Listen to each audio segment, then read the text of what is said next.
Ciao a tutti, bentornati sul canale Resetinfo. Nel video di oggi vi mostrerò come attivare facilmente Apple CarPlay sulla vostra auto MG.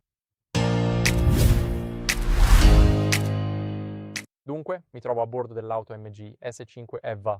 Ora, quello che faremo è andare sulla home page, dove ovviamente troviamo App Connect.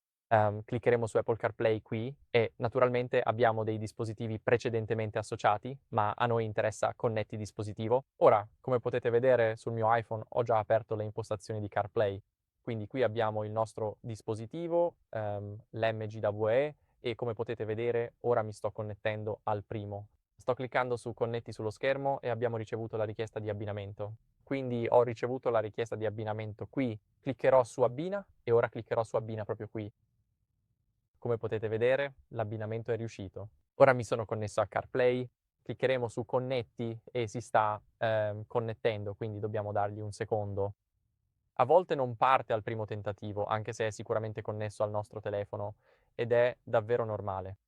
Quindi se vedete che CarPlay non è riuscito a connettersi, non dovete preoccuparvi. Vi mostrerò cosa fare se dovesse succedere a me. Quindi se ciò non dovesse accadere, ovviamente basta cliccare su connetti, proprio qui. Dovrebbe aggiornare tutto. Come potete vedere, cliccheremo qui. Cliccate su connetti e ora, come potete vedere, ci siamo. Quindi tutto funziona perfettamente. Abbiamo il nostro CarPlay, abbiamo Spotify, abbiamo Google Maps, abbiamo tutto ciò di cui abbiamo bisogno qui. Quindi ovviamente abbiamo l'app MG per tornare indietro e divertirci qui.